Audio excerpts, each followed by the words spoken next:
आलसी आदमी। एक बार की बात है, एक बहुत आलसी आदमी था।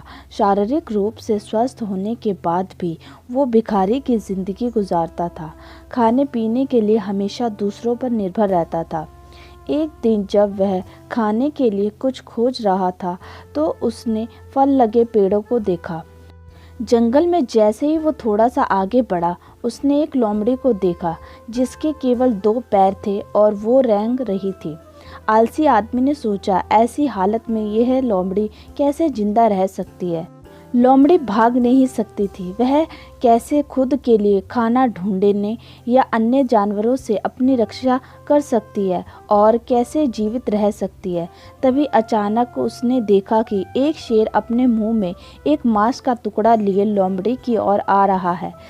सभी जानवर भाग गए और आलसी आदमी खुद को बचाने के लिए पेड़ पर चढ़ गया, लेकिन लोमड़ी वहीं रुकी रही। उसके पास 2 पैरों पर चलने की क्षमता नहीं थी, लेकिन इसके बाद जो हुआ उसने आलसी आदमी को हैरान कर दिया।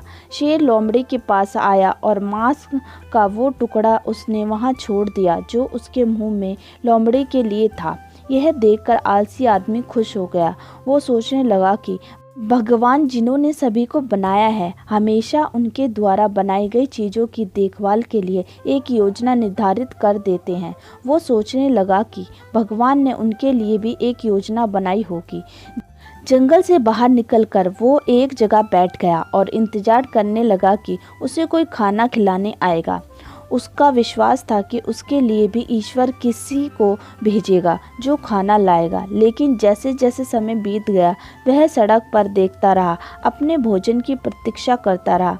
वह 2 दिन तक भोजन के लिए इंतजार करता रहा। अंत में वह अपनी भूख को सहन नहीं कर सका और भोजन की तलाश में चल दिया। रास्ते में उसे एक साधु महात्मा मिले। उसने साधु को पूरी घटना बताई।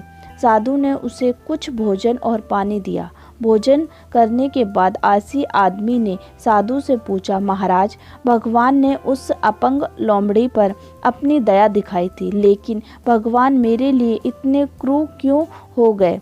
भगवान ने मेरी मदद के लिए किसी को क्यों नहीं भेजा? उसकी बात सुनकर साधु ने मुस्कुराते हुए कहा, यह सच है कि भगवान के पास सभी के लिए एक योजना है।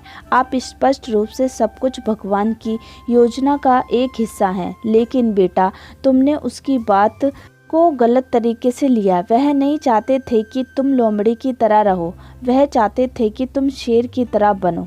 दोस्तों, आपको हमारी ये कहानी कैसी लगी प्लीज़ कमेंट कर ज़रूर बताएं और आपका बहुत बहुत धन्यवाद हमारी पूरी कहानी सुनने के लिए।